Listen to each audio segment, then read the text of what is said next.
Hello दोस्तों time तो सभी को पता ही है कि टाइम क्या होता है, लेकिन क्या आप इसे डिफाइन कर सकते हो?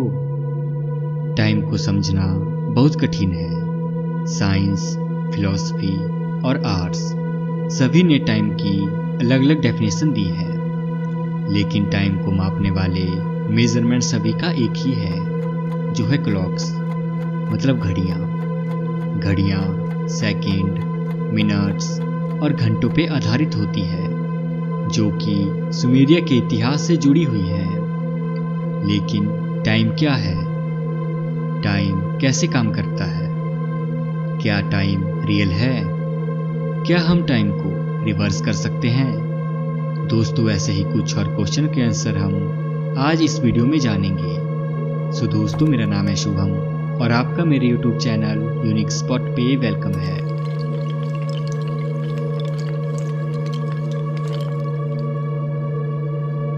सो दोस्तों, पहला क्वेश्चन तो यही है कि टाइम क्या है।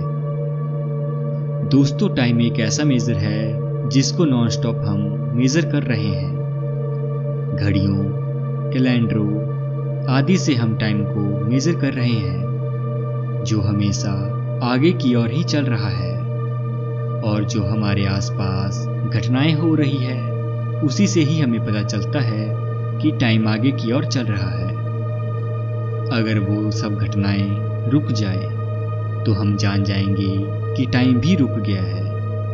फिजिस्टो मतलब भौतिकविदों के अनुसार समय एक ऐसा इवेंट है जो पास्ट से प्रेजेंट और प्रेजेंट से फ्यूचर की ओर चलता जा रहा है। अगर कोई चीज समय के साथ चेंज ना हो तो वो टाइमलेस हो जाती है। टाइम को भौतिक विज्ञानी 4 डायमेंशन भी मानते हैं, जो कि हमें रियलिटी बताता है, जिसका उपयोग 3 डायमेंशन घटनाओं का वर्णन करने के लिए किया जाता है। How does time work? समय कैसे काम करता है? दोस्तों, सदियों से समय को कांस्टेंट इंडिपेंडेंट फोर्स के रूप में मापा जाता था। मतलब कि यूनिवर्स की प्रोग्रेस एक ही क्लॉक से होती है। मतलब पूरे यूनिवर्स में टाइम एक ही स्पीड से चलता है। लेकिन 1905 में आई एल्बर्ट आइंस्टाइन की थ्योरी स्पेशल रिलेटिविटी ने टाइम का कॉन्सेप्ट ही बदल दिया। स्पेस और टाइम एक दूसरे से कनेक्टेड है। स्पेशल रिलेटिविटी ने टाइम और स्पेस दोनों को सिंगल फील्ड में कंबाइन किया, जिससे पता चलता है कि टाइम किसी ऑब्जेक्ट के मोशन और ग्रेविटी पे डिपेंड करता है, जिसका मतलब किसी और प्लैनेट पे टाइम अर्थ के मुकाबले स्लो या फास्ट चल सकता है। और अगर आप स्पीड ऑफ लाइट तक फास्ट हो जाएं तो टाइम आपके लिए रुक जाएगा। अगर हम लाइव एग्जाम्पल देखें तो आर्टिफिशियल सैटेलाइट्स का टाइम चेंज होता रहता है। उनके टाइम में 1 से 2 सेकंड का चेंज आता रहता है, जिसके बाद साइंटिस्टों द्वारा वो टाइम फिर से ठीक किया जाता है। Is time real? क्या टाइम रियल होता है? अगर 2 व्यक्ति सेम स्पीड से समान दूरी तक चलेंगे तो उनका टाइम सेम ही होगा। लेकिन जैसे ही उनमें से एक व्यक्ति अपनी स्पीड चेंज करेगा तो दोनों का डिस्टेंस और टाइम चेंज होगा, चाहे उनका डेस्टिनेशन पॉइंट सेम ही क्यों ना हो। जिससे पता चलता है कि टाइम सभी के लिए अलग अलग स्पीड से चलता है। टाइम एक यूनिवर्सल कांस्टेंट यूनिट हो सकता है, क्योंकि ये ऑब्जेक्ट की स्पीड और ग्रेविटी पे निर्भर करता है।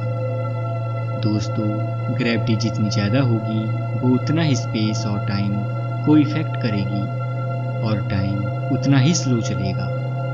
जैसा कि आप इस इमेज में भी देख सकते हो, जिसमें अर्थ की ग्रेविटी के कारण स्पेस में कर्व है और सैटेलाइट अर्थ से ऊपर है, जिसके कारण ही इंटरनेशनल स्पेस स्टेशन पे गए लोगों की एज पृथ्वी पे रहने वाले लोगों की तुलना में स्लो चलती है। Is it possible to reverse time? दोस्तों, हाँ, ये सच है कि हम टाइम रिवर्स कर सकते हैं, लेकिन टाइम को रिवर्स करने के लिए हमें स्पीड और ग्रेविटेशन पुल बहुत अधिक चाहिए। एक ऑब्जर्वर के तौर पे जब हम अपनी स्पीड को स्पीड ऑफ लाइट तक ले जाएंगे तो हमें टाइम के अलग अलग मेजरमेंट मिलते हैं। थ्योरी के अनुसार जब कोई पार्टिकल स्पीड ऑफ लाइट के करीब पहुंचता है तो हम देखेंगे कि उस पार्टिकल के लिए टाइम बहुत स्लो चलेगा, लेकिन जैसे ही उसकी स्पीड लाइट की स्पीड से ज़्यादा होगी तो उसके लिए टाइम रिवर्स हो जाएगा। तो दोस्तों, इस थ्योरी के मुताबिक हाँ, हम टाइम को रिवर्स भी कर सकते हैं। What about time travel? दोस्तों, हमारे ब्रह्मांड के स्पेस में हमें घूमने की स्वतंत्रता है। हम जैसा चाहें, जहाँ चाहें, वहाँ जा सकते हैं। लेकिन टाइम के साथ ऐसा नहीं है। टाइम सिर्फ आगे ही चलता है, पास्ट से प्रेजेंट और प्रेजेंट से फ्यूचर की ओर चलता जाता है। कुछ कैलकुलेशन से पता चलता है कि जब हम ब्लैक होल के ओरिजिन को क्रॉस करेंगे तो हम टाइम में भी बदलाव ला सकते हैं, और जिससे हम टाइम ट्रैवलिंग भी कर सकते हैं। स्पीड ऑफ लाइट और ब्लैक होल में ट्रैवलिंग करना अभी के लिए तो नामुमकिन है, लेकिन हो सकता है कि फ्यूचर में हम ऐसा कर सकें। Why is there a past and a future? दोस्तों, स्पेस टाइम के मॉडल से एक पॉइंट से दूसरे पॉइंट तक के टाइम और उस प्लेस को मेजर कर सकते हैं, लेकिन उससे ये पता नहीं चलता कि टाइम के साथ वो सारी घटनाएं किस सीक्वेंस में हुई, जिससे पता चलता है कि हमारा ब्रह्मांड स्पेस टाइम में एक सिंगल ब्लॉक है। एल्बर्ट आइंस्टाइन ने भी कहा था कि पास्ट, प्रेजेंट और फ्यूचर बस एक इल्यूजन ही है जो हमारे दिमाग ने क्रिएट किया है। मतलब कि पास्ट और फ्यूचर कुछ भी नहीं है, ये एग्जिस्ट ही नहीं करता। ये सिर्फ कॉन्सेप्ट है जो reality, isolated and chasing present को डिस्क्राइब करता है।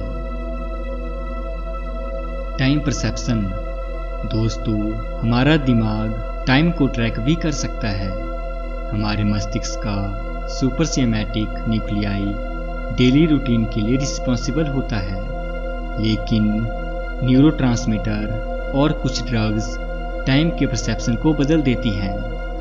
मतलब कि ऐसे केमिकल जो न्यूरॉन्स को एक्साइट करते हैं, जिससे टाइम सामान्य गति से बहुत तेज चलता है, और न्यूरॉन्स में कमी आने से समय हमारे लिए धीमा हो जाता है। जब टाइम फास्ट चलता है तो हमारे ब्रेन बहुत सी घटनाओं को जल्दी दिखाता है, और जब आप कभी डेंजर या इमरजेंसी में होते हो तो उस दौरान टाइम स्लो चलता हुआ प्रतीत होता है। जैसे कि बड़े लोगों की तुलना में छोटे बच्चों के लिए टाइम स्लो चलता है। साइकोलॉजिस्ट का मानना है कि हमारे ब्रेन एक्सपीरियंस से न्यू मेमोरीज बनाता है, जबकि बड़े होने पर एक्सपीरियंस कम होता है, जिससे हमारे ब्रेन के लिए टाइम फास्ट चलता है। The beginning and end of time. जब से हम इस यूनिवर्स को जानते हैं, टाइम वहीं से स्टार्ट हुआ।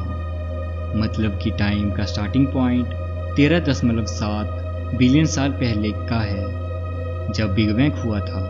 हमें कॉस्मिक रेडिएशन बिग बैंग होने के बाद के ही मिलते हैं। लेकिन क्या टाइम कभी खत्म होगा? इस क्वेश्चन का आंसर कोई भी नहीं जानता। अगर यूनिवर्स हमेशा के लिए एक्सपेंड होता रहा तो टाइम चलता ही जाएगा, लेकिन अगर कोई बिग बैंग फिर से होता है तो हमारा टाइम खत्म हो जाएगा और फिर न्यू टाइम उसकी जगह ले लेगा। तो दोस्तों, टाइम का तो पता नहीं, लेकिन क्या आप जानते हो कि क्या हम हमेशा जिंदा रह सकते हैं या नहीं? तो इसे जानने के लिए देखिए ये वीडियो।